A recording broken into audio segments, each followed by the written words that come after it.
দেব পরং ব্রহ্ম তস্मै শ্রী গুরবে নমঃ। এতক্ষণ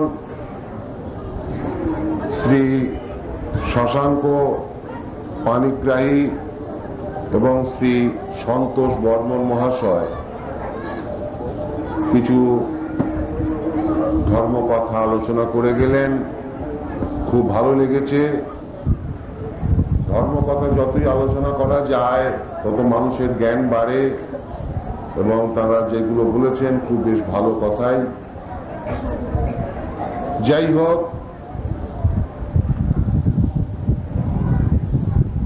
আমরা আবার এক বছর পরে এখানে মিলিত হব এই রকম অনুষ্ঠানে। কাজে এবারেকার অনুষ্ঠান তো আজকে শেষ হয়ে যাচ্ছে, সে কারণে আমরা তো এখানে সবাই উপস্থিত হয়েছি। এখানে যোগীরাজের একটা মন্দির তৈরি হচ্ছে। সেই মন্দির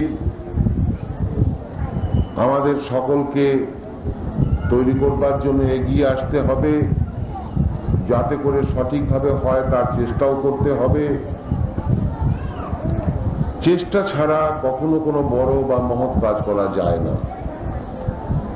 কিন্তু কালকেও বলেছি, আজকে আবার বলছি, তোমার ওই বাইরের বাহ্যিক যেটা চেষ্টা, সেই চেষ্টা দিয়ে হবে না। ঈশ্বরের কাজ করতে গেলে যে মনকে দরকার, আগে সেই মনটাকে লাভ করার চেষ্টা করো। বারবার একটাই কথা, সাধনা না করলে মনুষ্যজন্ম পূর্ণ হয় না। ভারতবর্ষের প্রত্যেকটা মহাপুরুষ তারা নিজেরা সাধন করেছেন, কঠোর করতে হবে। এটাই কিন্তু সোজাসুজি নিয়ম এবং শৃঙ্খলা, এর বাইরে যাবার কোনো উপায় নেই। খালি যে মহাপুরুষরা করেছেন তাই নয়, সমস্ত আমাদের যে সনাতন ধর্মের শাস্ত্র, তার ভেতরেও সেই কথাই বলা আছে। আবার যত মুনি ঋষি তারাও সাধন করেছেন, এমনকি স্বয়ং ভগবান যখন মনুষ্য রূপে এসেছেন তিনিও সাধন করে দেখিয়েছেন। আমরা বলি ভগবান কৃষ্ণ, কৃষ্ণ ভগবান তো নিঃসন্দেহে, সেই কৃষ্ণকেও বলা হয় যোগেশ্বর হরি। তিনিও মহাযোগী, দেবাদিদেব মহাদেব মহান যোগী, ধ্যানমগ্ন বসে আছেন। তাহলে তিনি কার ধ্যান করছেন? যোগেশ্বর হরি, দেবাদিদেব মহাদেব কার ধ্যান করছেন? আমরা বলতে পারি তাহলে তার উপরেও কেউ আছে। এ কারণে যোগীরাজ শ্যামাচরণ লাহিড়ী মহাশয় কাশীর গঙ্গার ধারে বিকেল বেলায় ঘুরে বেড়াচ্ছেন, পায়চারি করছেন। একজন আগন্তুক এসে জিজ্ঞাসা করলো, আপনার নাম অনেক শুনেছি কিন্তু কোনোদিন দেখা করার সৌভাগ্য হয়নি, আজকে হয়েছে, এই জন্য আমি নিজেকে ধন্য মনে করছি। কিন্তু আপনার কাছে আমার একটা প্রশ্ন আছে। প্রশ্নটা হলো, আপনি কার সাধন করেন? যোগীরাজ উত্তরে, তা তো আমি জানি না। আগন্তুক বললেন, সবাই যেমন করে থাকে, কেউ শিবের উপাসনা করে, কেউ কৃষ্ণের উপাসনা করে, কেউ কালী, দুর্গা ইত্যাদি বিভিন্ন ভাবে উপাসনা করে থাকেন। আপনিও তো নিশ্চয়ই তাই করেন কোনো না কোনো কিছু। যোগীরাজ না, আমি সাধনা করি ওই কৃষ্ণের ভেতরে যিনি, শিবের ভেতরে যিনি, দুর্গা, কালী, জগদ্ধাত্রী, তুমি, আমি, সবার ভেতরে যিনি আছেন, আমি তার সাধনা করি। ভক্তটি আগন্তুক বললেন, আপনার কথাটা ঠিক বুঝলাম না। যোগীরাজ উত্তরে বলছেন, আত্মজ্ঞানের কথা বোঝানো বড় কঠিন, নিজে বোঝাও বড় কঠিন। কি করে তোমাকে বোঝাবো? এটা যে সূক্ষ্ম থেকে সূক্ষ্মতম, এই জ্ঞান যতক্ষণ সাধন করে তুমি লাভ না করছো ততক্ষণ তোমাকে আমি কি করে বোঝাবো? এর তো কোনো ভাষা নেই। আত্মজ্ঞানের কথা বলতে গেলে সমস্ত ভাষা হারিয়ে যায়। কালকে তোমাদের কাছে বলেছি, এই আত্মজ্ঞান হলো প্রাণের সাধনা। সেই প্রাণ তোমারই ভেতরেতে আছে, সবার ভেতরেতে আছে। সেই প্রাণকে জানতে গেলে তোমাকে তোমার নিজের ভেতরে ডুবতে হবে, আর যখনই ডুববে তখনই তুমি হারিয়ে যাবে। এই যে হারিয়ে যাওয়া, এই হারিয়ে যাওয়াটা কে হারাবে? আমরা যা কিছু এই জগতে জানতে চাই বা জানবার চেষ্টা করি, সেটা কার মাধ্যমে? জানবার মালিকটা কে? জানবার মালিক হলো মন। মন যদি না থাকে তুমি এই জগতের কিছুই জানতে পারবে না। আবার মনের ওপরে আছে বুদ্ধি। বুদ্ধি যদি না থাকে কেউ জানতে পারবে না। আর একটা জিনিস আছে বিবেক। তাহলে মন, বুদ্ধি, বিবেক এরা না থাকলে তুমি কিছুই জানতে পারবে না। কিন্তু মনে রেখে দিও, এরাও ইন্দ্রিয়। যোগীরাজ পরিষ্কার ভাবে বলছেন, মন ইমলেচ্ছ। তিনি কাউকে ছোট জাত বড় জাত বলে বলেননি। তিনি বলছেন প্রত্যেকের ভেতরে যে মন আছে, ওই মনটা ম্লেচ্ছ, সে তোমাকে সাধন করতে দেয় না। তুমি ভাবছো যে আমার আনুষঙ্গিক পরিবেশ কিংবা আমার সংসারের অভাব, দারিদ্রতা কিংবা আমার এত কাজের চাপ, এসবের জন্য আমি সাধন করতে পারি না। এসব বাজে কথা। আসলে তুমি সাধন করতে চাও না, সেই মন তোমার গঠন হয়নি। তাই মন তোমার ম্লেচ্ছ, সে তোমাকে সাধনার থেকে সরিয়ে দিচ্ছে। এই মন হলো একাদশ ইন্দ্রিয়, তার আগে আছে 10টা ইন্দ্রিয়। এই 10 ইন্দ্রিয়ের সেনাপতি হলো মন। এই মনকে আগে দমাও। কিন্তু কি করে দমাবে? মনের উৎপত্তি কোথা থেকে আসে আগে সেটাকে জানবার চেষ্টা করো। মনের উৎপত্তি হচ্ছে তোমারই ভেতরে প্রাণের চঞ্চলতা থেকে। যদি তুমি চঞ্চলতাকে না থামাতে পারো, তোমার মন থামবে না। যেমন দেয়ালে একটা বড় ঘড়ি টাঙানো আছে, টক টক করে চলছে ঘড়িটা, পেন্ডুলামটা এই পাশ থেকে ও পাশে দুলছে, ঘড়িটা ঠিক সময় নির্দেশ করছে। একজন অজ্ঞ লোক এলো, সে ভাবলো আমি ঘড়িটাকে থামাবো। এই কাঁটাটা চেপে ধরলো, ওই কাঁটাটা চেপে ধরলো, ঘড়ি থামছে না। ওপরে ডালাটা খুলে এক একটা করে পার্টস চেপে ধরছে, তবুও ঘড়ি থামছে না। আর একজন যে জানে, সে এসে বলল, আরে বোকা, এরম ভাবে ঘড়ি থামানো যায় না, ওই তলার পেন্ডুলামটাকে চেপে ধরো, ঘড়িটা থেমে যায়। এটাই হলো বিজ্ঞান। যখন পেন্ডুলামটাকে ধরলো, পুরো ঘড়িটা থেমে গেছে। এর আগে ঘড়িটা কি করছিল? চঞ্চল ছিল, সে দুলছিল এ পাশ থেকে ও পাশ। তাই সে সময় নির্দেশ করছিল 1 ঘন্টা, 2 ঘন্টা, 1 মিনিট, 2 মিনিট। তাহলে এই যে সময় সে নির্দেশ করছিল, এটা আসছিল কোথা থেকে? চঞ্চলতা থেকে। কিন্তু ঘড়িটা যখন থেমে গেল, তখন কি আর সময় দিতে পারে ঘড়িটা? না, সে তখন কালাতীত। তাই তোমার ভেতরেতেও এই রকম চঞ্চলতাটা আছে। তোমার ভেতরে ওই পেন্ডুলামটা আছে, সে ওই পেন্ডুলামের মতো একবার ডান দিক আর একবার বাঁ দিক দুলছে। কি দুলছে? শ্বাস এবং প্রশ্বাস, ইরা এবং পিঙ্গলা, এই দুটোর মাঝে তুমি দ্বৈতাবস্থায় এসে পড়ে আছো। এই দ্বৈতাবস্থার থেকে দূরে সরে যাও। এই দ্বৈতাবস্থা তোমার কাছে জীবনে কখন চালু হয়েছে? যখনই তুমি ভূমিষ্ঠ হয়েছ। কিন্তু তার আগে যখন তুমি মায়ের পেটে ছিলে, তখন কি তুমি বাইরের শ্বাস প্রশ্বাস নিতে? না, নিতে না। তাহলে তখন তুমি কি করে বেঁচেছিলে? এইটাই হলো যোগ, এইটাই হলো যোগারূঢ়।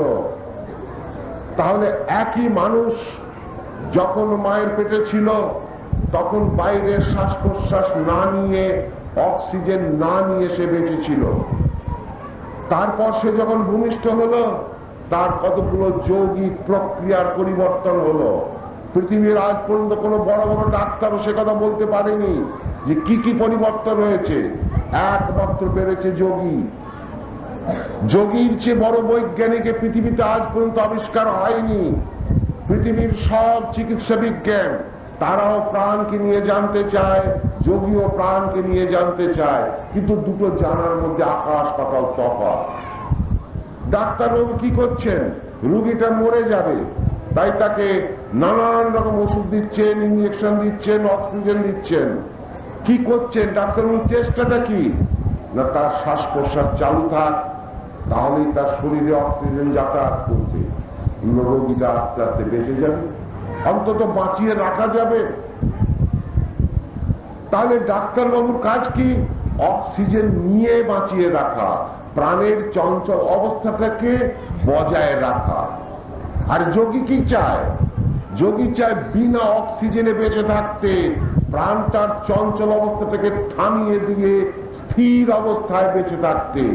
তাই শাস্ত্রকার বলছেন নিশ্চলং ব্রহ্ম উচ্যতে। যা নিশ্চল তাই তো ব্রহ্ম। এই জগতে কি নিশ্চল দেখছো?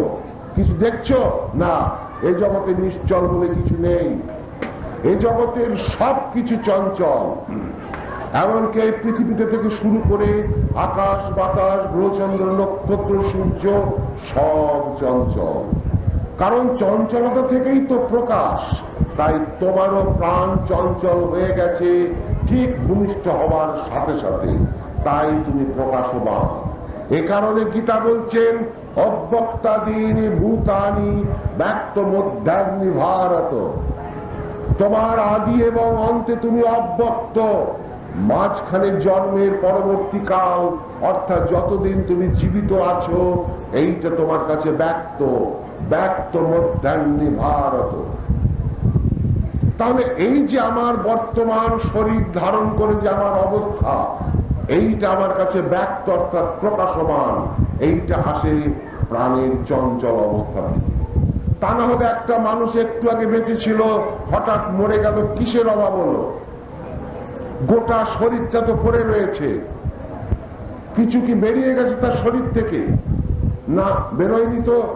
ঠিক মৃত্যুর 1 মিনিট আগে তুমি তাকে ওজন করো, যতখানি ওজন থাকবে মৃত্যুর ঠিক সাথে সাথে তুমি তাকে ওজন করে দেখো একই ওজন আছে, কোনো পরিবর্তন হয়নি। তাহলে কিসের অভাব হলো? লোকটা কেন মরছে না? প্রাণ থেমে গেছে। এই যে থেমে গেছে, তাহলে তো সে তখন ব্রহ্মজ্ঞানী। কারণ থেমে গেলেই যদি ব্রহ্ম হয়, থেমে গেলেই যদি ব্রহ্ম অবস্থা জ্ঞান লাভ করা যায়, তাহলে তো মৃতদেহটা ব্রহ্মজ্ঞানী। কিন্তু তা নয়। কেন নয়? না, ওটা বিজ্ঞান সম্মত নয়, ওটা প্রাকৃতিক কারণে তার মৃত্যু হয়েছে। যে কোনো জিনিসেরই উৎপত্তি হয়, জন্ম হয়, তার ধ্বংস অনিবার্য। এই যে এত বড় বিশাল পৃথিবীটা উৎপন্ন হয়েছে, আকাশে অত বড় দেদীপ্যমান সূর্যটা, এদের সবার ধ্বংস আছে। কিন্তু এদের পরমায়ু এত লম্বা যে আমাদের মনুষ্য জীবনে জানা সম্ভব নয়। তাই আমরা মনে করি ওগুলো চিরস্থায়ী, কিন্তু কখনোই চিরস্থায়ী নয়। যার উৎপত্তি হয়েছে তার ধ্বংস অনিবার্য। তাই পৃথিবীর মানুষ প্রত্যেকেই জন্মায়, প্রত্যেকেই মরে যায়, এগুলো অবশ্যম্ভাবী। তাহলে এই যে অবশ্যম্ভাবী পরিবর্তন, এটা আসে কোথা থেকে? আসে প্রাণের চঞ্চল অবস্থা থেকে। এ কারণে দেখো কি সুন্দর ব্যবস্থা আছে। আমার ধর্ম কি অপূর্ব সনাতন ধর্ম শিক্ষা দিচ্ছেন। ভগবান কৃষ্ণ দোলায় বসে আছেন, দোলনার উপরে, যেটাকে আমরা বলি দোল খেলা, হোলি খেলা। আর চারিদিক থেকে রাধিকা এবং গোপ গোপিনীরা ঘিরে তার গায়ে পিচকিরি দিয়ে নানান রকমের লাল, নীল, হলুদ, সবুজ বিভিন্ন ধরনের রং দিচ্ছেন। ভগবান কৃষ্ণ দোলার উপরে বসে দুলছেন। এটা কি পেলাম আমরা? তিনি কি আনন্দ করছেন? গোপ গোপিনীদের নিয়ে কি ফুর্তি করছেন? এটা আবার কি কথা? যদি আমরা তা ভাবি, আমাদের জানাই হলো না, আমরা ভগবান কৃষ্ণকে বুঝতে পারলাম না, গোপিনী কাকে বলে তাই বুঝতে পারলাম না। এইগুলোকে জানতে গেলেও যোগ শিখতে হবে, তাছাড়া তোমার বোকা, তোমার দ্বারা কিছুই হবে না। তাহলে এটা কি পেলাম? ভগবান কৃষ্ণ বসে আছেন দোলায়, দোলনার ওপরে। দোলনার কাজটা কি? একবার এদিকে আসে, একবার ওদিকে যায়, আবার এদিকে আসে, আবার ওদিকে যায়। আমার এই মনুষ্য শরীরের মধ্যে ওই ভগবান কৃষ্ণ বসে আছেন, যিনি প্রাণ কৃষ্ণ, তিনি কুটস্থের মধ্যে বসে আছেন, তিনি দুলছেন। একবার শ্বাস টেনে নিচ্ছি, একবার ফেলে দিচ্ছি, এই দোলার মধ্যে আমি বসে আছি। আর তাকে চারিদিকে ঘিরে গোপ গোপিনী ইত্যাদি তারা গিয়ে তাকে রং দিচ্ছে, তাকে রং দিচ্ছে। এই যে যার দৌলতে আমার দেহটা বেঁচে আছে, এবার আমি রামবাবু শ্যামবাবু বলে আমি নিজেকে পরিচয় দিচ্ছি। এই যে আমার দোলায়মান অবস্থা, দুই নাকের গতিতে যে ফসফসানি, এই জীবনের রং, আমি এটা চাই, সেটা চাই, সেটা চাই, চারিদিকে ছুটে বেড়াই। এই তো আমার জীবনের রং। এই রং থেকে আমাকে অব্যাহতি পেতে হবে। এই শিক্ষাই ওই দোলনার মধ্যে থেকে পেলাম, দোল যাত্রার মধ্যে থেকে। কিন্তু তার বিনিময়ে আমরা কি করি? আমরা কতগুলো রং নিয়ে, আজকাল আবার ড্রেনের পাক নিয়ে খেলা হয়। এই তো ধর্মের অবস্থা এসে দাঁড়িয়েছে। কিন্তু তার জন্য কি মুনি ঋষিরা দায়ী না? তার জন্য অতীতের মহাপুরুষরা দায়ী? আমরা কুষণ্ড কুসন্তান, তাই আমরা দায়ী। আমরা এটাকে বুঝতে পারিনি, আমরা এটাকে বুঝতে চাই না। আমাদের সমাজে ধর্ম প্রবক্তা বলে যারা আছেন, তারাও কেউ বলেন না, মানুষকে সঠিক শিক্ষা কেউ দেন না, কারণ তারা নিজেরাই জানেন না। সনাতন ধর্মে এত ছেলে খেলার জিনিস নয়, বড় কঠিন, বড় কঠিন জিনিস। এ তোমার অন্তরের কথা বলে, এ বাইরের কথা বলে না। সনাতন ধর্ম বলে তোমার এই চামড়ার চোখ দুটোকে আগে বন্ধ করো, তারপর তুমি ধর্ম কথা বলো। তার আগে তোমার দ্বারা হবে না। আগে তুমি নিজের সমাধি অবস্থা লাভ করো, তার আগে তোমার মুখ থেকে যা বেরোবে সব ইন্দ্রিয় জাত। সমাধি লাভের পূর্বে তোমার আত্মজ্ঞান সম্ভবই নয়। এই হলো সনাতন ধর্মের কথা।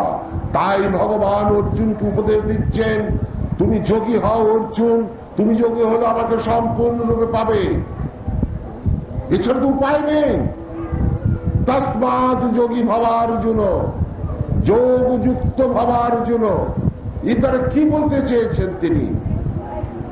এই রকম অনেক কিছু আছে গীতার মধ্যে। কি আছে? যেমন এর আগেও বোধহয় বলেছি আপনাদের কাছে, পত্রং পুষ্পং ফলগতং যো মে ভক্তা প্রযচ্ছতি। আমরা কি করতে লাগলাম? গাছ থেকে বেল পাতা, তুলসী পাতা ছিঁড়ে এনে বম বম করে আমরা ঠাকুরের পায়ে ছুঁড়ে দিতে লাগলাম। কার আত্মজ্ঞান হচ্ছে দেখাতে পারো আমাকে? পুজো তো সবাই ঘরে ঘরে করে, কিন্তু কেন আত্মজ্ঞান হচ্ছে না? আমরা জানি না ওই গীতার মধ্যে সঠিক কথাটা কি বলা আছে। পত্রং, ওখানে কি বলা আছে বিল্লপত্রং? ওখানে কি বলা আছে তুলসী পত্রং? আমরা পেলাম কোথায় কথাটা? এটাই তো মূর্খ, এটা তো মূর্খের পূজা।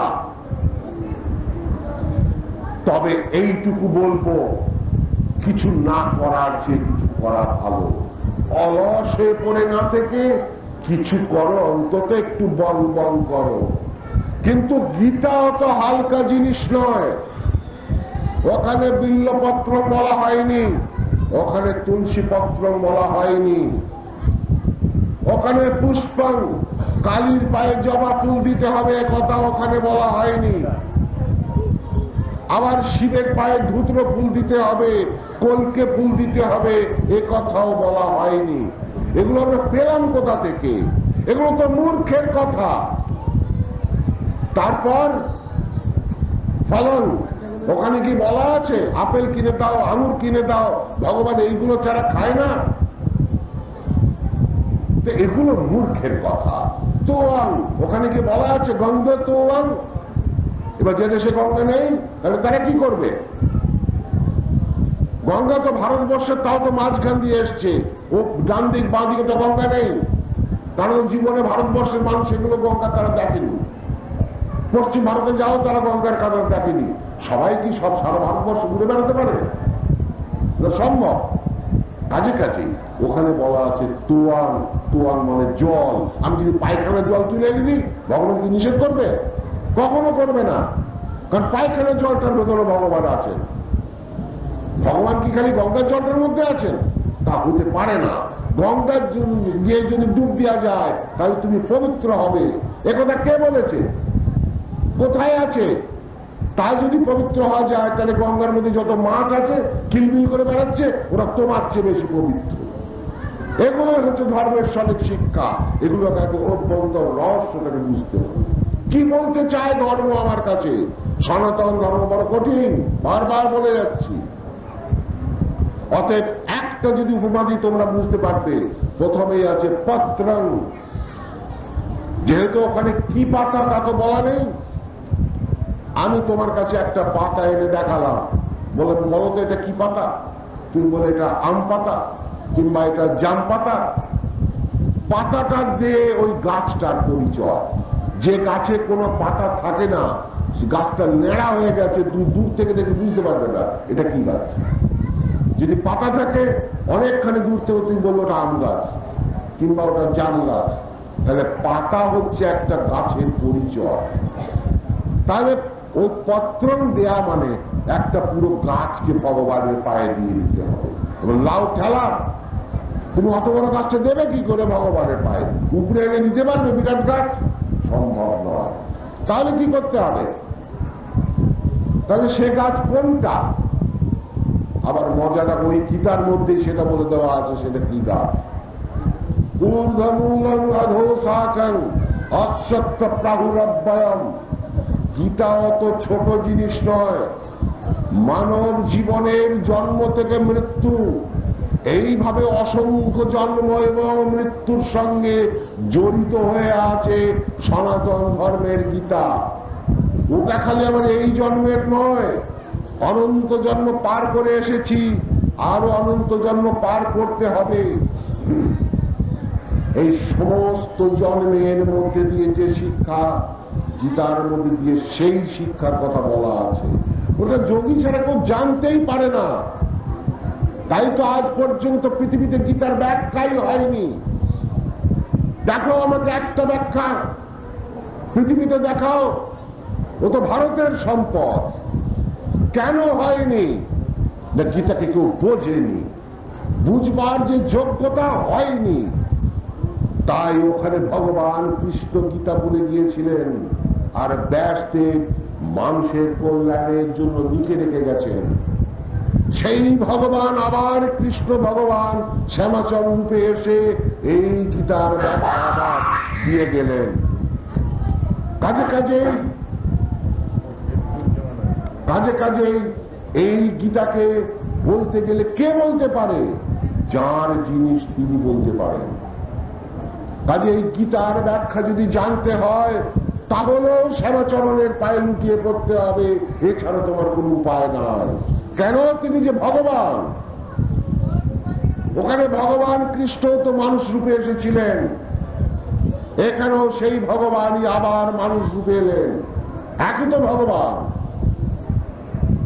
কাজে ওখানে ওই যে যেটা গাছের কথা বলা হলো, ও গাছটা কোন গাছ?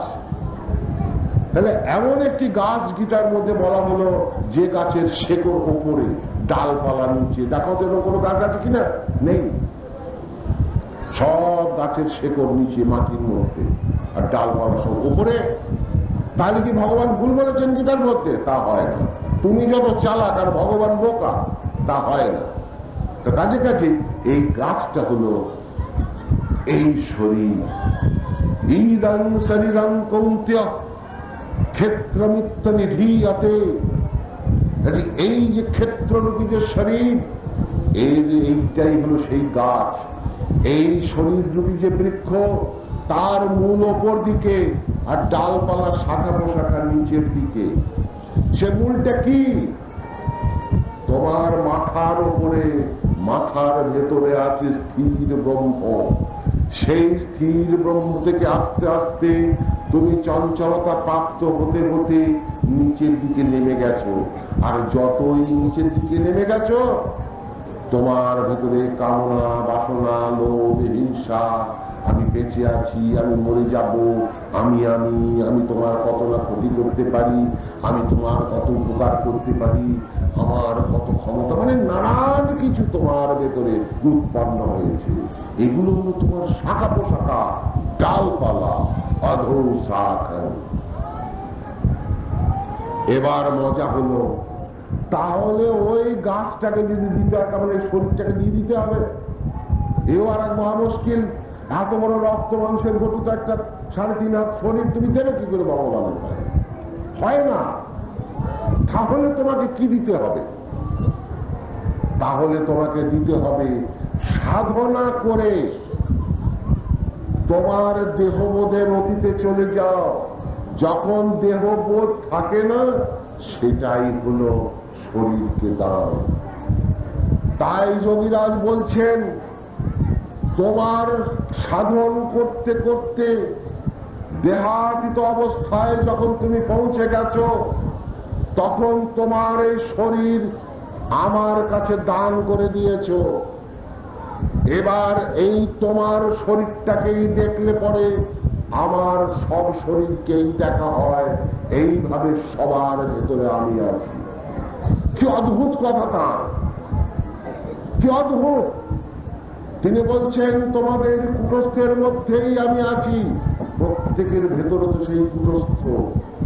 দাবিব কুটস্থ লোকে খরশ্চাৎ করে এ বছর। তিনি তো দাবিব, তিনি তো সব জায়গায় আছেন। এই কারণে কৃষ্ণ সেবাচরণ বলছেন, আমি সবার ভেতরেতে আছি।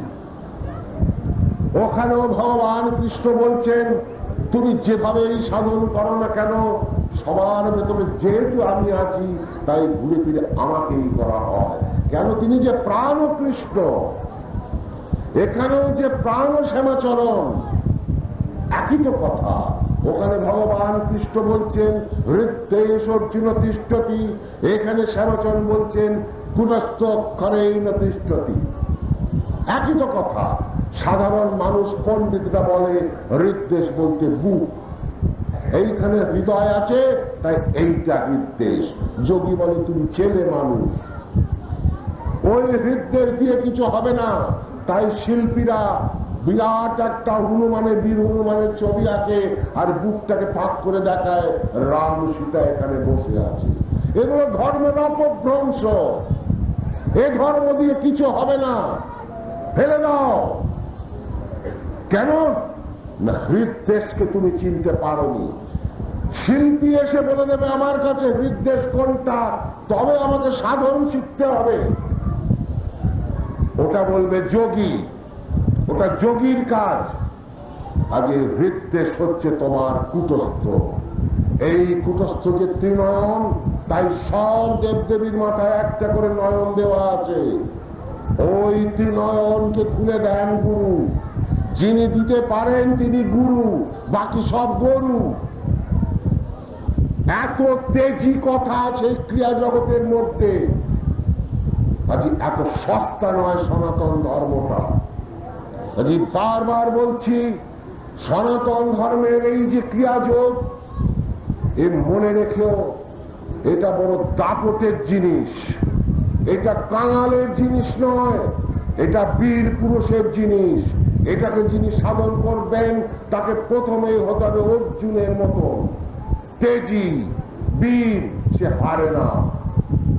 তেজস্বিতা ছাড়া কখনো ঈশ্বর সাধন হয় না। ভীরু কাপুরুষের দ্বারা ঈশ্বর সাধন সম্ভব নয়, বড় কঠিন। কাজে যে পথে তোমরা এসেছো, বড় কঠিন পথ। মাথার ঘাম টপ টপ করে পড়বে। যোগেশ্বর হরি অক্লান্ত সাধন করেছেন। দেবাদিদেব মহাদেব চির সমাধিস্থ। যোগীরাজ শ্যামাচরণ বলছেন, নদিন ন রাত বিনা খায়ে পিয়ে শোয়ে প্রেম লাগাওয়ে। তিনি বসে আছেন, নদিন নরাত্রির কিছু খাওয়া নেই, কিছু জলপান করা নেই, শোয়া নেই, কোনো বিশ্রাম নেই, এক আসনে বসে তিনি কঠোর তপস্যা করে যাচ্ছেন। এই তো আমার সনাতন ধর্মের সাধন। তার জায়গায় আমরা কি করি? তেরা ভালা হো, মাথায় হাত দিয়ে দিলাম, হয়ে গেল সব। অত সস্তা নয়। ওই মন্দিরে গিয়ে ঢক ঢক করে মাথা খুললে মাথায় আলু হবে, কিন্তু আত্মজ্ঞান হবে না। যতই বং বং করে 10টা কেন 1000টা জবা ফুল দিয়ে কালীকে পুজো করো, দেখাও তো কেউ কালীকে পেয়েছে কিনা। অত সস্তা নয়। এগুলো হচ্ছে ছেদ ধর্ম। এ ধর্ম যত তাড়াতাড়ি সরে যায় তত ভালো।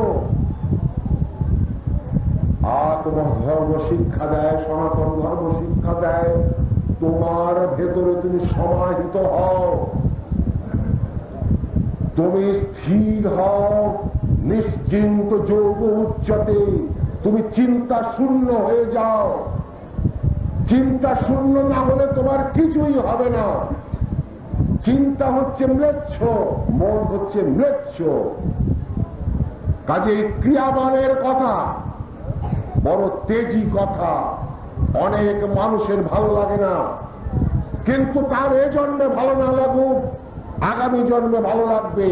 তাই যোগীরাজ বলছেন, যেভাবেই তুমি ঈশ্বর সাধন করো না কেন, ঘুরে ফিরে কোনো না কোনো জন্মে এসে এ সাধন তোমাকে করতেই হবে, তাছাড়া তোমার মুক্তি নাই। পৃথিবীতে দেখাতে পারো এমন কোন মহাপুরুষ আছেন যিনি এই যোগ সাধন করেননি? যিনি করেননি তিনি প্রচারে বড় মানুষ হয়েছেন, প্রচারে মহাপুরুষ হয়েছেন, কিন্তু সাধন করে মহাপুরুষ হননি। শ্যামাচরণ নিজে যা কিছু বলেছেন সবটা আত্মরিয়েলাইজেশনের দ্বারায়, শাস্ত্র সম্মত, নিজের ব্যক্তিগত বানানো কথা একটা বলেননি তিনি। এইখানেই তার বিশেষত্ব। এ কথা আমি বলছি না, অপর মহাপুরুষদের ছোট করছি না, আবার অপর মহাপুরুষকে ছোট করে শ্যামাচরণকেও বড় করতে চাই না। শ্যামাচরণকে আমি বড় করতে চাইলেও তিনি বড় হবেন না। তিনি যা আছেন তিনি তাই থাকবেন। ভগবান তিনি চিরকাল যেমন আছেন তেমনি থাকবেন। তাকে আমি ছোট করতে চাইলেও ছোট হবে না, তিনি বড় করতে চাইলেও তাকে বড় করা যাবে না। তো কাছাকাছি যা সত্য সে বড় নির্মম। সেই নির্মম কথা অনেক মানুষের ভালো লাগে না, কিন্তু মনে রেখে দিও, ওই গীতা বলছেন বহু বহু জন্মের পর কোনো এক জন্মে এসে তোমার ঈশ্বর সাধনায় রুচি হয়, তখন তুমি প্রযত্নকারী হবে। এই রকম বহু প্রযত্নকারীর মধ্যে থেকে কেউ কেউ আমাকে পাবে। তারপর সেই যে যারা বহু বহু যারা পেল, তাদের ভেতর থেকে কেউ কেউ আমাকে সম্পূর্ণরূপে পাবে। এই যে সম্পূর্ণরূপে পাওয়া আর বহু বহু জন্মের পর ঈশ্বর সাধনায় রুচি হওয়া, এ বড় কঠিন, এ বড় কঠিন। বহু জন্ম ঘুরতে থাকো, সংসার ত্যাগ করে সাধু বাবা হয়ে জটা হয়ে ঘুরে বেড়াও। তারপর যে বাবা মা তোমাকে ছোট্ট শিশু থেকে লালন পালন করে উঠেছিল, তারপর যখন তোমার গোপ দাড়ি গজালো, যখন তোমার বাবা মা বুড়ো হলো, তখন তুমি ভাবলে তোমার বাবা মা তোমার ধর্মের পথের কাঁটা। তোমার বিবাহিতা স্ত্রী যাকে তুমি অঙ্গীকার করে নিয়ে এসেছিলে তোমার ভরণ পোষণ আমি করব, সে হলো তোমার ধর্মের কাঁটা। অথচ শাস্ত্র বলছেন শাস্ত্রীক ধর্ম আচরে, তুমি হলে ধর্মপুত্র যুধিষ্ঠির, তোমার দ্বারাই হবে ধর্ম। তুমি তাদের ফেলে দিয়ে যারা তোমার সবচেয়ে আপনজন, যারা তোমার সবচেয়ে বড় উপকারী, তারা হলো তোমার পর, তারা হলো তোমার ধর্মের কাঁটা। তাই তুমি বাপ মায়ের দেয়া জামা কাপড়টা ছেড়ে দিয়ে পালিয়ে গেলে তুমি রাতের অন্ধকারে সংসারের বাইরে গিয়ে তুমি ভাবলে আমি জঙ্গলে একটা পর্ণ কুটির করে এবার আমি সাধন করব। যা আমার এখন পথের কাঁটা সব গেছে। কিন্তু তোমার পেট কি গেছে?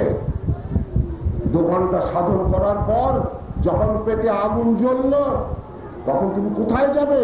ওই গৃহের দরজায় যে বলবে ভবতি ভিক্ষাং দেহি। তারপর এইভাবে চলতে চলতে 10 দিন পর তোমার একদিন অসুখ করলো, পেটের মধ্যে এমন মোচড়, বাবারে মারে, ও সাধু বাবা বলে খাতির করে না। তখন তোমাকে ছুটতে হবে ওই লোকালয়ে, কোথায় ডাক্তার বাবু, কোথায় হাসপাতাল। ওই গৃহের কাছে পা চাটতে তুমি আবার গেলে। তারপর আলুটা, মূলোটা, চালটা, কলাটা, তোমার ওই যে গেরুয়া কাপড়টা, ওটা কোনো সাধু বাবা করেছে? শীতের সময় গায়ে যে কম্বলটা জড়িয়ে বসে আছো, কোন সাধু বাবা কারখানায় বুনেছে? আরো জেনে রাখো, তুমি এই যে সাধু বাবা হয়ে যে ঘুরে বেড়াচ্ছ, তোমার তো একটা দেহ পেয়েছো, শরীর। এটা কি কোনো সাধু বাবার দৌলতে পেয়েছো, না তোমার গৃহী পিতা মাতার দৌলতে পেয়েছো? তারা হলো তোমার পর, তারা হলো তোমার ধর্মের কাঁটা। আর সেই সাধু বাবার পায়ে গিয়ে আমরা ঢিপ ঢিপ করে প্রণাম করছি আর বলছি, তুমি সাধু বাবা, তুমি ব্রহ্মজ্ঞানী, তোমার ঝোলার মধ্যে আছে চৌর্য বৃত্তি, তুমি পলাতক, তুমি ভীরু, তোমার দ্বারা হবে সনাতন ধর্ম? হতে পারে না। ভগবান কৃষ্ণ অর্জুনকে উপদেশ দিচ্ছেন, ভগবান কৃষ্ণকে তোমার মতো গেরুয়াধারী সন্ন্যাসী যাকে উপদেশ দিচ্ছেন তার প্রিয় শিষ্য অর্জুন, তিনি কি গেরুয়াধারী সন্ন্যাসী? তুমি কোথা থেকে এসেছো বাবা সন্ন্যাসী? তুমিও তো একদিন গোপদারি গজবার আগে এই গৃহেই তো ছিলে, ওই পিতা মাতার কোলেই তো তুমি ছিলে। আজ তুমি বলছো সংসার বড় খারাপ, সেখানে থাকলে সাধন করা যায় না। তাই তুমি বলছো স্ত্রীলোকের মুখ দর্শন আমি করি না, আমি নাকি সাধু, সংসার ত্যাগী। তুমি বন্ধ, তোমার দ্বারা সাধন হতে পারে না। তুমি কাপুরুষ, তুমি পলাতক, ভীরু সৈনিক। কেন না, যে সংসারে তোমার জন্মের সঙ্গে সম্বন্ধ, সেই জন্মের সঙ্গে সম্বন্ধটাকে তুমি ত্যাগ করেছো, তোমার দ্বারা হবে সাধন? হতে পারে না। গীতার মধ্যে সে কথা বলা হয়নি। গীতা হচ্ছে অধ্যাত্ম জগতের ডিকশনারি, একেবারে অভিধান। তার বাইরে কোনো কথা মানতে রাজি নয়। যে যত বড় মহাত্মাই হোক না কেন, গীতার বাইরে একটা অক্ষর মানতে রাজি নয়। কাজে কাজেই সেই গীতার মধ্যেও আছে সন্ন্যাসের কথা, শাস্ত্রের বিভিন্ন জায়গায় চতুরাশ্রমের কথা আছে। কি বলা আছে সেখানে? চতুরাশ্রম পূর্ণরূপে পালন না করলে একটা মনুষ্য জন্ম কখনো পূর্ণ হতে পারে না। এইটা হলো আমার সনাতন ধর্মের শিক্ষা। সেটা কি? প্রথম হলো ব্রহ্মচর্য। ব্রহ্মচর্যের মধ্যে কি আছে? বীর্য ধারণ ব্রহ্মচর্য, শরীরটা মজবুত, ব্যায়াম করো, তার সঙ্গে বিদ্যা শিক্ষা অর্জন করো, শাস্ত্রগ্রন্থ পাঠ করো, লেখাপড়া শেখো, একটা মানুষের মতো হবার চেষ্টা করো। বলিষ্ঠ শরীর, শাস্ত্রগত জ্ঞান, বিদ্যাগত পুঁথিগত জ্ঞান, সব দিকে তুমি তখন পরিপূর্ণ। তারপর গারস্থ, বিবাহ করো, সংসার প্রতিপালন করো, সমার্জিত অর্থে জীবিকা নির্বাহ করো, আত্মীয় পরিজন নিয়ে সুখে দুঃখে সংসার করো। তারপর বংশ বিস্তার করো, বংশ লোপ করে চলবে না। এই হলো গারস্থ ধর্মের মোটামুটি কথা। তারপর আসছে বানপ্রস্থ। পণ্ডিত বাবুরা বললেন, সংসারের কোলাহল থেকে বাইরে চলে যাও, ওই নদীর ধারে কিংবা জঙ্গলের ধারে গিয়ে বসে কঠোর তপস্যা করো। বানপ্রস্থ শব্দটার মধ্যে এ কথা কি আছে? বান প্রস্থ, এটার মধ্যে কোথায় আছে কোলাহলের বাইরে গিয়ে তপস্যা করা? নেই। আমরা মানেটা বুঝি, ভুল বোঝানো হয়েছে আমাদের। প্রত্যেকটা পদক্ষেপে সবাই আমাদের ভুল বুঝিয়েছেন। সেই ভুল থেকে আমাদের বেরিয়ে আসতে হবে। এইগুলোই যোগীরাজের শিক্ষা। কাজে যোগীরাজের শিক্ষা বড় মহান থেকে মহানতম। মনে রেখে দিও, তোমার জীব অবস্থা থেকে তোমাকে শিব অবস্থায় পৌঁছে যাবার কথা আছে এই ক্রিয়াযোগের মধ্যে। অত ছেলে খেলা জিনিস নয়।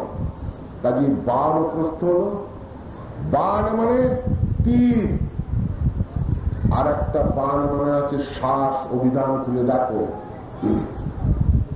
কাজে সেই শ্বাস প্রস্থ মানে প্রস্থান, চলে গেল। তীর কি করা হয়? টেনে ছেড়ে দিলাম, তীর চলে গেল ওইদিকে। আমরা শ্বাসটাকে টেনে আবার ছেড়ে দিচ্ছি, একই তো কথা। তীর ছাড়তে গেলে একটা ধনুক চাই, এই শ্বাস রূপী তীরকে ছাড়তে গেলেও একটা দেহরূপী ধনুক চাই। তাই দেহকে ধনুক, শ্বাসটা তীর। তাই ওখানে মহাভারতের যুদ্ধে সব বীরেরা তীর ধনুক চালাচ্ছে। কেন? আর কি কোনো অস্ত্র ছিল না? অর্জুনের পেছনে তীর জুগিয়ে দিচ্ছে কে? এ কথা তো মহাভারতে লেখা নেই। তাহলে তীর তার ফুরিয়ে যাচ্ছে না কেন? তার তুনের মধ্যে থেকে তীর ফুরিয়ে যাচ্ছে না কেন? ও তীর ফুরোয় না, ওটা যে শ্বাস রূপী তীর। তা কাজে সাধন করতে করতে, এই ক্রিয়াযোগ সাধন করতে করতে যখন তোমার শ্বাস থেমে গেছে, প্রস্থান হয়ে গেছে, সেইটা হলো বানপ্রস্থ। সেটা তুমি সংসারেই থাকো আর সংসারের বাইরেই যাও, তাতে কিছুই যায় আসে না। কেন সংসারের মধ্যে থেকে সম্ভব নয়? যে কোনো দেবদেবীর জীবনের দিকে তাকাও, সবাই সংসারী। যাদের আমরা পূজা করি, প্রণাম করি, ওই সাধু বাবা যাকে প্রণাম করছেন তিনিও সংসারী। যত দেবদেবীর চরিত্র সব সংসারী, আর তুমি এসেছো বাবা সাধু। কাজে কাজে এই বানপ্রস্থকে আমরা কোথায় নিয়ে গিয়ে ফেলে দিয়েছি। যেমন প্রতি সংসারে আছে একটা কথা, উপবাস। আমরা তার মানেটা কি করেছি জানো? না খেয়ে থাকা। এই শব্দটার মধ্যে, উপবাস শব্দটার মধ্যে না খেয়ে থাকা আছে কি? কোন অভিধান দেখাতে পারো? কোন ভাষাবিদ এসে বলতে পারো? পারবে না, কারণ নেই ওর ভেতরেতে। উপবাসের মানে তো তোমরা জানো না। উপ মানে সমীপে, নিকটে, বাস মানে থাকা। অর্থাৎ কুটস্থ বা আত্মা বা প্রাণ বা ভগবান বা ব্রহ্ম, তার সমীপে থাকা, সেইটা হলো উপবাস। আর আমরা তার উপবাসের মানে করে নিয়েছি না খেয়ে থাকা। বড় বিচিত্র পণ্ডিত আমরা। সেই পাণ্ডিত্য নিয়ে আমরা ঘুরে বেড়াই জগতে, আমি না জানি কত বড় পণ্ডিত। এই বড় বড় তিলক, এই খালি কপালে তিলক কাটলে হয় না, আবার কাঁধে, গলায়, বুকে, সব জায়গায় তিলক কেটে আয়নার সামনে দাঁড়িয়ে মেয়েরা যেমন ড্রেস করে, ওইরকম ভাবে সাধু বাবা ড্রেস করে। এই হলো ধর্মের পরিণতি এসে দাঁড়িয়েছে। এ যত তাড়াতাড়ি যাবে তত তাড়াতাড়ি পৃথিবীর মানুষের মঙ্গল। একথা দৃপ্ত কণ্ঠে আমি ঘোষণা করি। তাই অনেক সাধু বাবা আমার উপরে চটে যায়। এমনও দেখেছি যে ওই কি বলে জায়গাটাকে ভুলে গেলাম, উত্তরপ্রদেশের আছে, বিরাট নৈমিষারণ্য একটা জায়গা আমাকে নিয়ে গেছেন। নৈমিষারণ্যের সাধু বাবারা এসে বড় বড় ভাষণ মারছেন। কি বলছেন তারা? अरे बच्चू, संसार में रहने से ये काम करना बहुत कठिन होता है, ये सब छोड़ दो, चले आओ हमारा आखड़ा में, मैं तुमको ब्रह्मज्ञानी बना दूंगा। এই সব ভাষণ 2 ঘন্টা তারা দিয়ে গেলেন। আমি বোকার মতো বসে বসে শুনে গেলাম। তারপর যখন আমাকে মাইকটা দিল, তখন এই আজকে যেরকম বলছি, এর চেয়ে 10 গুণ কড়া ভাবে বলে, শাস্ত্র সম্মত ভাবে। সাধু বাবার তো কাঁচা আগেই ছিল না, সে এবারে কাপড়খানা ফেলে ল্যাঙট পরে ছুটতে লাগলো। এই তো দুর্দশা এসেছে সাধু বাবাদের। কেন? দেখো, मैं बच्चू साधु हूं, हमारा झूले में तुम तनख्वाह दे दो, तेरा भला होगा। এই তো দুর্দশা। তিনি হবেটা কি? এবার আমি সাধু বাবা হয়ে আরো যদি মডার্ন সাধু হই, তাহলে কি করব? একটা লোকালয়ের মধ্যে গিয়ে চমৎকার একটা মোজাইক করা আশ্রম করব, তারপর এসো বাচ্চু, তোমাদের মাথায় টুপি পড়াই, এখানে এসো, তোমাদের টাকা পয়সাগুলো আমার কাছে দাও, আমি পেটটা খেয়ে খেয়ে মোটাটা করব। এই তো আমার দশা এসে দাঁড়িয়েছে সাধু বাবা। হ্যাঁ, তবে ভারতবর্ষ সাধু আছে, কিন্তু সে সাধু নয়, সে গেরুয়াধারী সাধু নয়, সে কৌপিনধারী সাধু নয়, যেমন তৈলঙ্গ গোস্বামী। এরা হচ্ছেন সাধু, যেমন বামা খেপা, এরা হচ্ছেন সাধু, যেমন শ্যামাচরণ লাহিড়ী, এরা হচ্ছেন সাধু, যেমন গোরক্ষনাথ, এনারা হচ্ছেন সাধু। এবার এই সাধু কতজন পাবে তুমি জগতে? এইরকম মুষ্টিমেয় সাধু আছেন, যারা আছেন বলে আজও ভারতের মাটিতে অধ্যাত্মবাদ এখনো জীবিত আছে। তার মানে সব শেষ হয়ে যেত। এগুলোই ধর্মের অপভ্রংশ, এগুলোই কলিযুগের গ্লানির অধ্যায় স্থাপিত হয়েছে। আগে বড় বড় আশ্রম তৈরি করো, তারপর তুমি হবে বড় সাধু। আগে তুমি ভারতবর্ষ যায় না কেন? পাউন্ড ডলার কামানো যায় না, মঠ মিশন তৈরি করা যায় না, তাহলে এর সঙ্গে আছে পয়সা, স্বার্থ জড়িত। এ দিয়ে কি হবে? কিন্তু যোগীরাজ বলছেন চুপ করে নিজের ঘরটাতে গিয়ে বসো। তাহলে আপনি প্রশ্ন করতে পারেন, এইখানে এই মিশন কেন স্থাপন করা হচ্ছে? হ্যাঁ, নিশ্চয়ই প্রশ্ন করবার অধিকার আপনার আছে। এই প্রশ্নটা সাধু বাবারা, এই আশ্রমটা কোন সাধু বাবা তৈরি করছে না। আশ্রম বলে কাকে?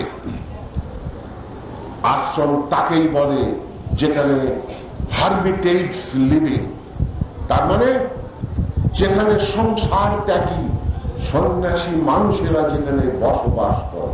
তাদেরও তো বসবাসের জায়গা দরকার, কারণ তারাও তো সভ্য সমাজের মানুষ। এখনকার সাধুরা গুহায় থাকতে পারে না, কষ্ট হয়, কারণ গুহাতে এয়ার কন্ডিশন হয় না। কিন্তু মঠ মিশন আশ্রমে এয়ার কন্ডিশন হয়, সেখানে গাড়ি নিয়ে ঘোরা যায়, সেখানে রয়্যাল এনফিল্ড চালিয়ে সাধু বাবা চলতে পারে। কাজে সেগুলো ওই হিমালয় পাহাড়ের গুহায় দিলে সম্ভব নয়। ওই উঁচুতে গুহায় বসে থাকলে ওই নিচে যেখানে খরস্রোতা নদী, সেখান থেকে পানীয় জলটা আনতে হবে, সাধু বাবার কাঁচা খুলে যাবে, অত সহজ নয়। কাজেই সমাজে থাকাই সবচেয়ে ভালো। হাত বাড়ালেই তোমার আমার মতো সংসারী মানুষ আছে, পকেট উজাড় করে ভক্তি করে দিয়ে আসি, তিনি মহানন্দে বসে বসে পেটটি মোটা করবেন। তো কাছে কাছে সেই সঠিক সাধু বড় বিরল, আর নকল সাধু হাজার হাজার। তো এই হচ্ছে আমাদের ধর্মের অবনতি, এখান থেকে বেরোতে হবে। এটাই সনাতন ধর্মের শিক্ষা, এটাই যোগীরাজের শিক্ষা। তো সেই জন্য এই যে আশ্রম, এটা আশ্রম আমরা বলি না, এটা মিশন। মিশন মানেটা কি? মিশন মানে হলো যেখানে ধর্ম প্রচার করা হয়, কিন্তু প্রকৃত প্রস্তাবে আমরা কিন্তু ধর্ম প্রচার করছি না। কোন ধর্ম? হিন্দু ধর্ম। আমরা হিন্দু ধর্ম প্রচার করছি না। তাহলে আমরা কি করছি? আমরা সনাতন ধর্মের কথা বলছি, প্রচার করছি না। সনাতন ধর্মে এত ছোট জিনিস নয় যে তাকে প্রচার করা যাবে। আপনাদের সামনে আমি শ্যামাচরণের কথা প্রচার করছি না, আপনাদের সামনে আমি সনাতন ধর্মের কথা প্রচার করছি না। তাহলে কি করছি? আপনাদেরই সম্পদ আমি মনে করিয়ে দিচ্ছি, আপনি ভুলে গেছেন, তাই আপনাকে মনে করিয়ে দেওয়াটা আমার দায়িত্ব, আমার কর্তব্য। আমি মনে করিয়ে দিচ্ছি। তাই যুগে যুগে ওখানে ভগবান গীতায় বলে দিয়েছেন, যখনই যখনই এই ধর্মের গ্লানি আসবে, তখন তখন আমি এসে আবার তোমার কাছে মনে করিয়ে দেব, ধর্ম সংস্থাপনার্থায় সম্ভবামি যুগে যুগে। সংস্থাপনার্থায়, তিনি একথা কিন্তু গীতার মধ্যে বলা নেই, ধর্ম স্থাপনার্থায়। স্থাপনার্থায় হলেই নতুন হয়ে যেত। ওখানে ভগবান নিজেও দাবি করেননি যে এই ধর্ম আমি স্থাপন করে যাচ্ছি না। কাজে আমি আপনাদের কাছে কি বলতে চাই? আমি বলতে চাই এই সনাতন মিশনের মাধ্যমে সনাতন ধর্মের কথা, যা আপনার নিজস্ব সম্পদ, আপনার প্রত্যেকের সম্পদ, যেহেতু আপনি ভারতবাসী, এই ভারতবাসীর সম্পদ আমি আপনার কাছে মনে করিয়ে দিতে এসেছি। এর বেশি আমার কোনো দায়িত্ব নাই। আপনার ভালো লাগে নেবেন, না লাগে চলে যাবেন, পরিষ্কার কথা। বাবা সব সময় বলছে, বেটা ভালো হ, ভালো হ। ছেলে যদি শোনে ভালো হলো, না হলে বললা গেল, গেজার কোনকে টান দিতে লাগলো, শুধু তার ব্যাপার। তো কাজে আমার কাজ আমি করে যাব, আপনার গ্রহণ করার ইচ্ছা গ্রহণ করবেন, না করার ইচ্ছা করবেন না। ও স্বাধীনতা আপনার, আমার না।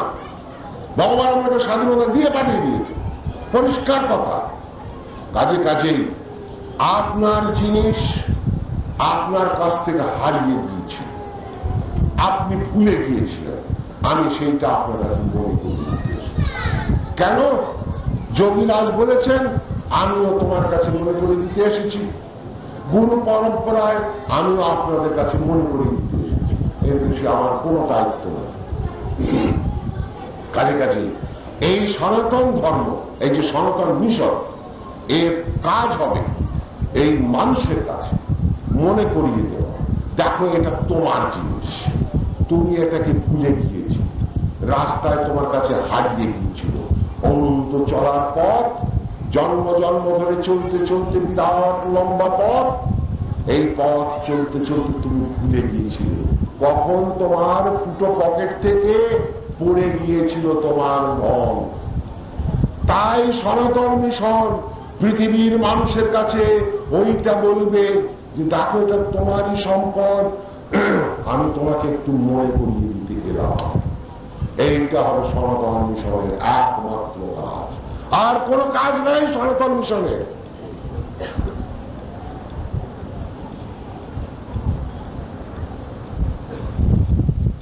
বাকি যা কাজ, কি কাজ? দরিদ্র নারায়ণ সেবা, ধনী নারায়ণ সেবা নয়, দরিদ্র নারায়ণ সেবা। কারণ দরিদ্রকে তো সেবা করার সুযোগ আছে, ধনীকে সেবা করার সুযোগ নেই, সে তোমাকে এক চাঁটা লাগিয়ে দেবে।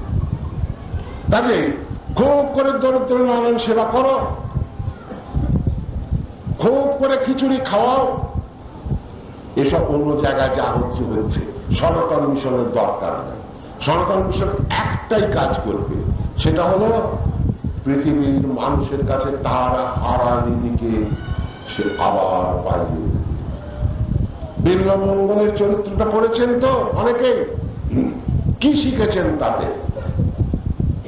বিল্বমঙ্গল বৃন্দাবনের পথে এগিয়ে চলেছে, যেতে যেতে সে দুনিয়ার সবকিছুই দেখছে, ভালো দেখছে, মন্দ দেখছে, হা কৃষ্ণ হা কৃষ্ণ করতে করতে এগিয়ে চলেছে বৃন্দাবনের দিকে। হঠাৎ একটা অপরূপ সুন্দরী বাইজিকে সে দেখলো, দেখে ভাবলো যাই ওর পেছনে পেছনে, চলে গেল তার বাড়ি।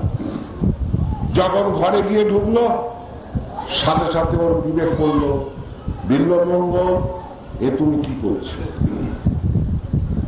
বিল্বমঙ্গল সেই বাইজির কাছে গিয়ে বলল, মা তোমার মাথার কাঁটা দুটো আমাকে দেবে। বাইজি মাথার থেকে কাঁটা দুটো বিল্বমঙ্গলের হাতে দিয়ে দিল। বিল্বমঙ্গল কাঁটা দুটো নিয়ে নিজেরই দুই চোখে ঢুকিয়ে দিল, অন্ধ হয়ে গেল বিল্বমঙ্গল। যদি এই ঘটনাটা হয়ে থাকে, তারপর বিল্বমঙ্গল কি করছে? অন্ধ বিল্বমঙ্গল আর পথ দেখতে পাচ্ছে না, কিন্তু তাকে বৃন্দাবন যেতেই হবে। সে জানে বৃন্দাবনে গেলে আমি আবার কৃষ্ণকে পাবো। তাই সে চলেছে বৃন্দাবনে অন্ধ, হাতে একটা ছোট লাঠি, করতে করতে কখনো পড়ে যায়, হোঁচট খেয়ে পড়ে যায়, হাঁটু কেটে যায়, আবার ওঠে, আবার এগিয়ে যায়। এই ভাব করতে করতে একসময় অনেক উঁচু একটা টিলার উপরে এসে পৌঁছেছে। তারপর এগিয়ে যাচ্ছে, আর এক পাখি দুপায়ে বলে টিলা থেকে নিচে ঝুঁক করে পড়ে যাবে। এমন সময় একটি বালক কণ্ঠস্বর, বিল্বমঙ্গল থামো, আর এগিয়ে যেও না, পড়ে যাবে তুমি। বিল্বমঙ্গল থামলো। বাচ্চাটা তার কাছে এগিয়ে এসে বলল, এই দেখো আমি তোমার হাত ধরছি, আমি তোমাকে পথ দেখিয়ে নিয়ে যাচ্ছি, তুমি এসো। বিল্বমঙ্গল ছেলেটার কড়া গলার স্বর শুনে সে বুঝলো এটা অল্প বয়সী বাচ্চা। বলল, তুমি তোমার নাম কি? সে একটা কিছু বলে দিল, গোপাল গোপাল কিছু। গোপাল তো অনেক কিছু নাম হয়। বললো, তুমি কোথায় থাকো? বললো, এই তো এদিক ওদিক থাকি। বললো, তুমি কোথায় যাবে? বললো, আমি তোমাকে নিয়ে বৃন্দাবনে যাচ্ছি। তারপর বিল্বমঙ্গল এক সময় বৃন্দাবনে গিয়ে উপস্থিত হলো এবং সে তার কৃষ্ণকে খুঁজে পেল। এগুলো মূল ঘটনা। কিন্তু ঘটনাটার এই বাস্তব দিকটাই কি সত্য, না এর ভেতর থেকে কিছু অন্তর্নিহিত রহস্য আছে? কি বলতে চায়, কি শিক্ষা দিতে চায় বিল্বমঙ্গল পৃথিবীর মানুষের কাছে? বিল্বমঙ্গল বলল, যেমন যোগীরাজ বলছেন, জগতের বস্তু দেখতে সুন্দর কিন্তু পরিণামে বিস্ময়। বিল্বমঙ্গল বলছে, আমার এই দুই চোখ দিয়ে এই জগতের যা কিছু দেখছি তা আমাকে মোহিত করে দিচ্ছে। তাই না আমি ওই বাইজির পেছনে ছুটেছিলাম। সাথে সাথে দুটো কাঁটা দিয়ে সে তার চোখ দুটোকে অন্ধ করে দিল। এবার কাঁটা দিয়ে যদি চোখ দুটো অন্ধ করতে হয়, তাহলে তার জীবনের মধ্যে তো সে ডাক্তারের কাছে গেছে, কথা তো বলা নেই। তাহলে চোখ দুটো অন্ধ করার পর তাকে তো নিশ্চয়ই ডাক্তারের কাছে গিয়ে চোখটা সারাতে হয়েছিল ওষুধ খেয়ে, সে কথা তো জীবনে কার হয়নি। তাহলে কি হলো? গল্পটা থেকে কি পাবো? চোখ অন্ধ হয়ে গেল। মানে এই যে দুটো চর্ম চোখ, সাধন করে করে এই দুটো চোখ সে বন্ধ করে দিয়েছে। ওই দেখো পাশে যোগীরাজের ছবি আছে, ছবি দুটো চোখ, ছবিটার চোখ দুটো মানে তাকিয়ে দেখো কি বলতে চান তিনি। ওই চোখ দুটোকে বন্ধ করে তার যে ত্রিনয়ন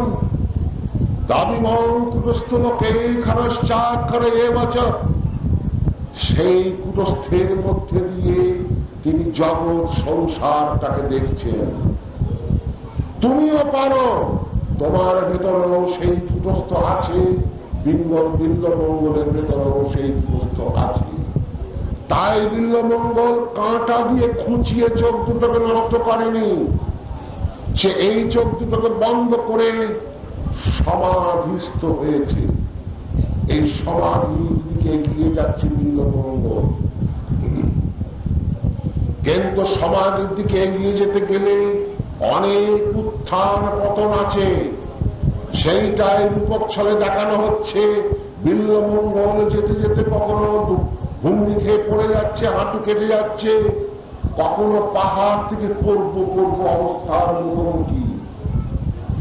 কিন্তু সমাধির দিকে সাধন করতে করতে যোগী যত এগোচ্ছে, তত তার জীবনে আসছে কঠিন থেকে কঠিন সমস্যা। তার অনেক লক্ষ লক্ষ জন্ম ফেলে আসা জীবনের যে অনন্ত প্রাণের চঞ্চলতা, তা একটু একটু করে থেমে যাচ্ছে। তাই না সে দিনে দিনে সমাধির দিকে অগ্রসর হচ্ছে। কাজেই এতদিন সে ছিল বাস্তব জগতের সঙ্গে যুক্ত, এখন সে হতে চায় অধ্যাত্ম জগতের সঙ্গে যুক্ত। এবার বাস্তব জগতেও তো উত্থান পতন আছে, কখনো ধনী কখনো গরিব, কখনো ভালো, কখনো মন্দ, কখনো হাসি, কখনো কান্না। ঠিক সেই রকম অধ্যাত্ম জগতের মধ্যে যত প্রবেশ করবে, যত তুমি স্থিরত্ব বা সমাধির দিকে এগিয়ে যাওয়ার চেষ্টা করবে, তত তোমার জীবনে আসবে বড় বড় সমস্যা। অধ্যাত্ম জীবনের এমন সমস্যা আসবে যা তোমাকে সাধন থেকে উঠিয়ে দেবে। তোমার সামনে মৃত্যু ভয় এসে হাজির হবে, উঠে যাও, তুমি পারবে না তোমার দ্বারা এই সাধন। কিন্তু তুমি যদি তেজি অর্জুনের মতো বীর সাধক হও, বীর যোগী হও, তখন তুমি বলতে গুরু কৃপাহি কেবলম। গুরুই তোমাকে তখন হাত ধরে টেনে তুলে নিয়ে যাবে। সেই শিক্ষা যোগীরাজ নিজের জীবনে করে দেখিয়ে দিয়েছেন। যিনি বলছেন স্বয়ং ভগবান, তথাপি তিনিও সাধনার এই উচ্চ অবস্থায় পৌঁছে গিয়ে ভবিষ্যৎ সাধকের কি হতে পারে, কি সমস্যার মুখোমুখি হতে পারে, তাও তিনি নিজের জীবনে আচরণ করে দেখিয়ে দিয়েছেন। কি বলছেন তিনি? বলছেন অপার তার নাম স্কিল হ্যায়, আগে মর্জি মালিক কি। এই যে টোটালি চঞ্চলতাকে অতিক্রম করে সম্পূর্ণ স্থিরত্বের মধ্যে গিয়ে ডুবে যাওয়া, এও বড় কঠিন কাজ। অকঠিন দরজা, অকঠিন কবারা, এইসব কথা তিনি ব্যবহার করেছেন। কাজে হে আগামী দিনের যোগী, তোমাদের এই সব থেকে সাবধান হতে হবে। কাজে সঠিক শাস্ত্র যে জ্ঞান, তা তোমাদের লাভ করতে হবে। সেই শাস্ত্র শব্দটার মানেটা কি একটু ছোট্ট করে বলে দিই। আমরা শাস্ত্র বলি ওই পুঁথিগত কতগুলো ব্যাপার, কিন্তু তা তো নয়। মানে শাস্ত্র মানে অস্ত্র। শ্বাসরূপী অস্ত্রকে চালাতে চালাতে যখন তুমি শ্বাসের গতিতে গিয়ে পৌঁছবে, তখন তুমি হবে শাস্ত্রবেত্তা, তখন তুমি হবে বেদবিদ। তার আগে তুমি এমনি যেমন ঘুরে বেড়াচ্ছ, তেমনি একজন মানুষ। কাজে সেই রকম বেদবিদ, সেই রকম অর্জুন সমর্থেজি মানুষ যদি হতে হয়, তাহলে তোমাকে কঠোর তপস্যা, কঠোর ক্রিয়া তোমাকে করতেই হবে। এছাড়া তোমার নাম দরকার। তাই এই সনাতন মিশন মানুষের কাছে সেই বার্তা পৌঁছে দিক, এইটাই আমরা প্রার্থনা করি। কাকদ্বীপের মানুষ এগিয়ে আসুন, তাদের আমরা এইটুকু সাহায্য চাই যে এই মহৎ কাজ করবার মতো আপনারাও সাহায্য করুন। আপনারাও এই সনাতন ধর্মের মানুষ, আপনারাও এই কাকদ্বীপের মানুষ, আপনারও দায়িত্ব আছে। সে দায়িত্ব আপনিও পালন করুন। আপনাদের কাছে এইটাই প্রার্থনা। আমরা আপনাদের কাছে ভিক্ষা করি না, আমরা আপনাদের কাছে কৃপা চাই না, আমরা আপনাদের সাহায্য চাই। কি সাহায্য?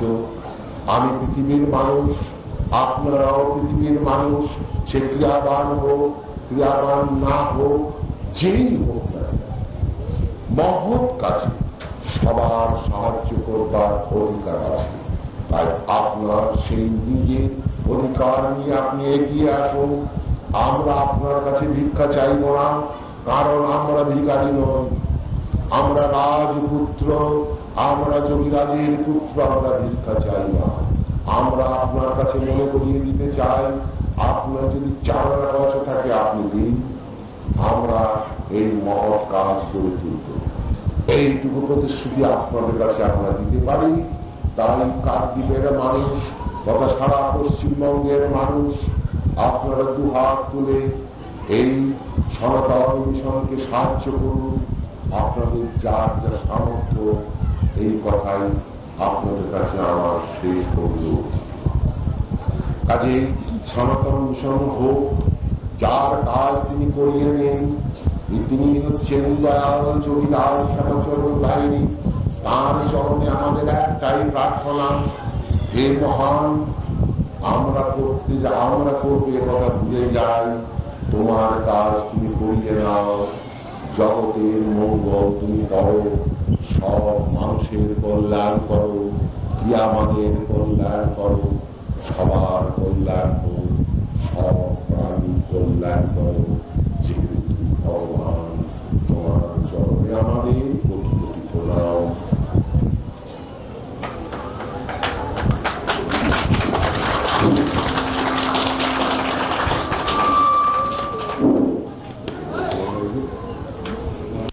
সেটা আজকের মতো শেষ হলো, আবার আগামী বছরে হবে, কিন্তু আজকে একটা বিশেষ কাজ আছে। সেটা হলো এই যে আশ্রমটা তৈরি করা হচ্ছে, বেশ কিছুদিন যাবতই এর চেষ্টা চলছে। এই সম্বন্ধে একটা কমিটিও তৈরি করা আছে। সেই কমিটি নিয়ম হলো প্রতি বছরে একবার করে আবার তৈরি হবে। আজকে সেই আশ্রম কমিটি আবার নতুন করে তৈরি হবে।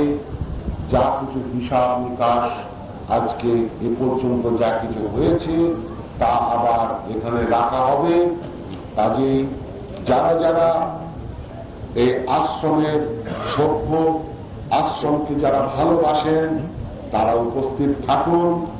তাদের যার যা মতবাদ, যার যা ভালো লাগে, যাতে করে আশ্রমটা সুন্দরভাবে তৈরি হয়, যার যতটুকু বুদ্ধি দিয়ে সেইভাবে চেষ্টা করুন। কাজেই এখন আশ্রম কমিটির মিটিং হবে। মিটিংয়ে যদি আপনাদের কারো কারো যদি সুন্দর গঠনমূলক প্রস্তাব থাকে সেটা করবেন, কিন্তু একটা কথা হলো মাথা গরম হওয়া উচিত নয়। মাথা গরম হলে বুদ্ধি ভ্রষ্ট হয়। সবাই মিলে মিলেমিশে করি কাজ, এইটি হচ্ছে মূল মন্ত্র। কাজে সবাই মিলে আমরা এই সুন্দর একটা জিনিস করতে চলেছি। আপনারা সকলে মাথা ঠান্ডা করে যার যা বুদ্ধি আপনারা দেবেন। এখন সেই মিটিং শুরু হচ্ছে। আপনারা চুপ করে বসে দেখুন, চুপ করে বসে শুনুন, যার যার ভালো লাগে। এইভাবে এখন আমাদের মিটিং এর কাজ চালু করতে দিন। এই অনুমতি আপনাদের সবার কাছ থেকে আমরা চাই।